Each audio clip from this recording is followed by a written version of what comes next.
I'll bring all of this to our scripture, because how does this concern us as a people?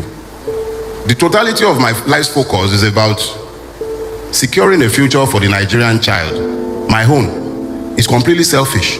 I don't know you, but I know the children that I have at home. I know all the other children that are connected to me in one way or the other, and I look at that future and I am scared. So I looked at the totality of our situation, and this scripture came to mind. It was the story of the lepers that came to mind, because I found it disturbingly analogous to the Nigerian situation, even though we sometimes do not seem to realize just how much our situation is analogous to that in that story. We are the lepers. Let me let that sink in. We are the lepers in that story. If you notice, I didn't say I am. I didn't say you are. I said we are the lepers. Nobody is born leprous. Leprosy is acquired after birth. I know you all tell yourself one very common lie. The commonest lie in Nigeria is your claim to citizenship. You tell yourselves that you are citizens, but it is a lie. It is only those who enjoy the immunity of impunity that are capable of enjoying Nigeria. If you do not have impunity, the capacity to live above the ambit of the law, you are a leper. Lepers were taken before the court in Abuja. Just I think a couple of days ago, or was that yesterday? No, it was on Friday. They took lepers to a court in Abuja. And you know by law, if you go to the book of Leviticus, lepers are treated as being separate. Because if they were not separate, they should have equal access to justice.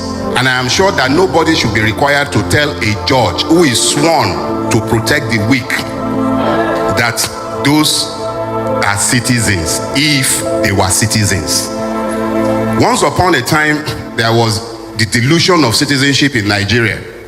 And that was before the leprosy of immunity or impunity meant that those who should be above the law are within the city gates. They are inside the city limits. They are in the city. The lepers, they were at the gate. Those are the ones excluded by society. And if you thought that was all, I'll remind you that those who were killed at Lekki Toll Gate, they were also lepers. That is why the society has continued to pretend that they did not exist, in spite of a judicial pronouncement of a massacre. So, lepers. The theme of leprosy, I know it might sound shocking to you, but the reality is that what makes the Nigerian a leper is the fact that he is excluded. The only thing that includes everybody is the rule of law. When the law does not rule, when you have exceptions, those exceptions can only be explained by something. Okay. If we ask ourselves, exactly what is the effect of leprosy? One of the first things that you notice with leprosy is that the leper's digits begins to fall off. So his capacities becomes limited. He can't even, Yorubas have a proverb, they say, abere bolo adete odete. It means that the needle fell off from the leprous finger, and now he has no way of picking it up. So it becomes a quandary. That is the situation with the Nigerian. You go abroad, you are separated. They separate you at airports. Within Nigeria, the policeman looks at you like our dishonorable mascot. He looked at a boat driver. The average boat driver in Nigeria is a university graduate. 90% of the boat and Uber drivers in Nigeria, if not more, are university graduates or dropouts who could no longer afford to go to school because the system simply failed them. And then a person who says that he's a sworn representative. And you know the beauty of that situation?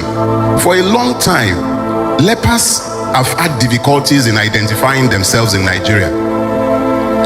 You have the lepers of Yoruba Ronu, who thinks it's different from the lepers of Biafra. And then you have the lepers of Katsina, the Fulani peasant, who you will blame for all the woes of the South. So the lepers have had difficulties identifying themselves, and they have been busy fighting in the army of their enslavers. Now, Mascot, who assaulted the boat driver, is Igbo. In the hierarchy of Nigerian impunity, the Igbo man is the lowest in that hierarchy, unfortunately so, but that is the reality. If that guy, Mascot, if he was an Hausa or a Fulani man, we would not be united in condemnation of his evil. We would have been distracted by his ethnicity or religiosity, and we would have been debating that. If the king of Nigeria, who is sat within the city limits in Aso Rock, were to be a man from the Delta, when they brought the lepers to court in Abuja on Friday, Arewa would have gone crazy. But we have Muslim. Nobody can preach about it, and everybody is suddenly silent. Let me say this. When we allow ourselves to ignore the fact that everything we hate, we also fear, then it becomes easy to recruit us into the armies of our oppressors to begin to fight on behalf of those who have enslaved all of us.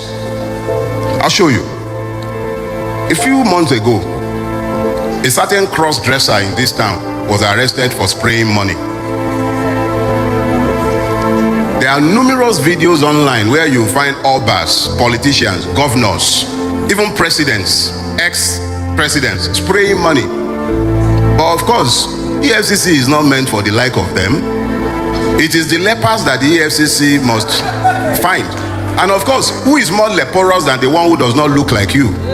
So we were all pressed into service in 18 Bobrisky to the point where we ignored that the law that was enforced against him is ignored in relation to others.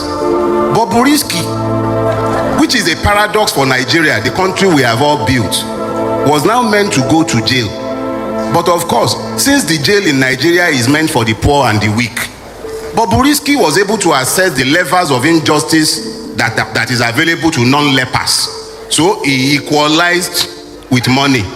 And then you begin this hypocritical belly aching that has run from the bowels of the disgraceful National Assembly, and they are having all kind of circuses. And we are all entertained, and we ignore that if it was available to the person we don't like, in relation to which we are now bleating, it was available to the murderers who could afford it. It was available to the armed robbers who could afford it. It was available to the kidnapper who could afford it. It was available to each and every one of the persons who could either afford it or who are members of the non-leprous class, whom the class is punishing and are sent to Kirikiri or other correctional or in-correctional centers.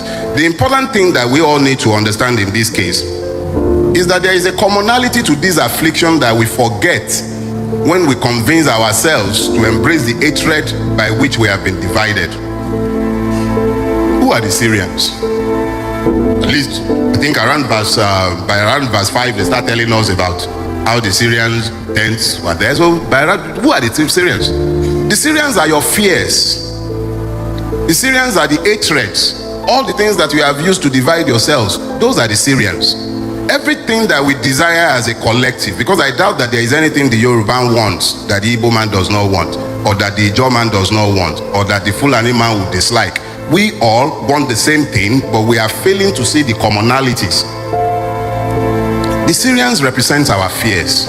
Everything we desire is at the other side of our fears. Your fears also encapsulate your hatred. Like I said earlier on, it is impossible to love something and hate it, but you cannot ever fear anyone or thing without hating that thing. It is only God that you may fear. And I say this, myself and Daddy have had this discussion before. The proper word is not fear. You don't fear God, you reference him. Is referential awe, respect, deep respect for his capacities, because it comes from you knowing him. You know what he can do, so you respect venerate him. You don't fear God. It is reference, not in the fear of God. You are trembling. Even if you tremble before God, it's out of reference, not out of fear of injury. So let us be clear that everything that we seek is at the other side of our fears, of our hatred. If you look at 2 Timothy chapter 1 verse 7, to be specific, that's 2 Timothy chapter, it says, for God has not given us a spirit of fear, but of power and of love and of a sound mind. You know, it is impossible for you to have the soundness of your mind and embrace hatred. It is impossible. It is simply impossible.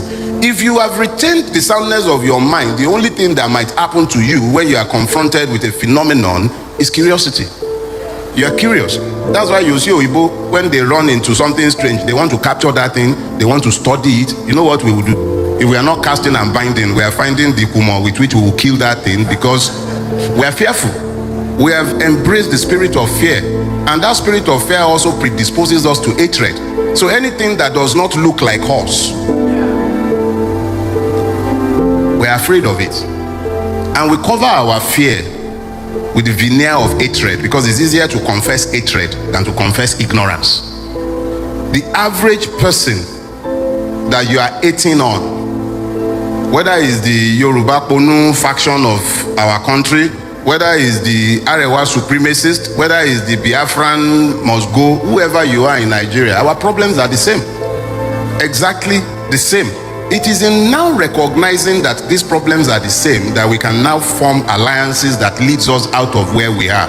If you've ever seen ants, thank you. When you see ants in floods, when there are floods, you find that ants build bridges. They knot themselves together, they join together to build bridges, and then others will climb on top of them and they all cross. And I did a social experiment in my house. I asked my wife to witness it one day. You know, when you see column of ants, and I can be a very curious person in spite of my age, I'm still a child. So I picked up a lighter one day and I burnt them. I'm sorry to confess, may God forgive me. So, and then I came back later on and I discovered that I couldn't find a single one. I was curious. I told my wife. So I did it a second time. I'm very curious. And then this time around, I saw that it was the ants themselves that were coming back to pick their dead. If you don't believe me, try it on your own. But even more curiously, this morning a friend sent me a scientific fact. Something said by Sir David Attenborough, and I want to share it with you so that I'll further explain this theme of finding common purpose. Sir David Attenborough said this. He said, biologists say that trees are social beings. They can count, learn, and remember. They nurse sick members, warn each other of danger by sending electrical signals across a fungal network, and for reasons unknown, keep the ancient stumps of long-felt companions alive for centuries by feeding them a sugar solution through their roots. I'll share this with Daddy. That's Sir David Attenborough, one of the foremost nature scientists in the world. Now, this is what when I read that piece, what scared me is the fact that trees that we would refer to as inanimate objects, they understand the need to synergize. They do not think or believe that they are alone. They understand the need for everybody to work together as a collective. I look at us, especially we Nigerians, and even more particularly our siblings, brothers and sisters, mothers and fathers who live in the diaspora. I sometimes hear them complaining about the racism in the countries in which they reside. And I am amazed that they could simply not recognize that the racist is merely the superior cousin of the tribalist. If you cannot accommodate the Igbo in your space, or you could not accommodate the Yoruba in your space, or you think the Fulani man is your problem, how do you say anything about the racist? The racist at least has the excuse of skin pigmentation. Who's your own? So, you heard that for yourself, Dele FOROTIMI. That is just it. That's what the problem we are facing in this country. Everybody they know there is this gap between the rich and the poor. The gap is too much and it's affecting the poor. It's affecting the poor. People will say, I refuse. If you are not connected, you are disconnected. If you do not have money, you are on your own. You are on your own. It shouldn't be. It's only in Nigeria I see that when you have money, when you have fame, connection, you are above the law. No matter what you did, it becomes a problem. But when another set of people do it, it's a problem. Especially when you are from this part of the country. I don't know the problem of this country. To be honest, I don't know. There's no way we can build a nation like this. We can build one country like this, and it's not helping. Anyways, what do you think? You see Dele FOROTIMI, and this man, you know now, he will tell you how it is. That's now waiting he'll tell you so. So anyway, what do you think? Please share this video and please subscribe to this YouTube channel. I'll be your guy runner for me now. I know they try. Please subscribe and hit the notification button. It doesn't cost you anything. After watching, just subscribe. What are we friends for? Just subscribe, hit the notification button so that you get to see all the videos. When videos like this is being put, you'll be the first person to see. It doesn't cost you nothing. Subscribing is not taking money away from your bank account. But if you can do that, yes, you can as well do it. You join the membership, you know what to do. I don't need to tell you. I'll be your guy, runner. Thank you.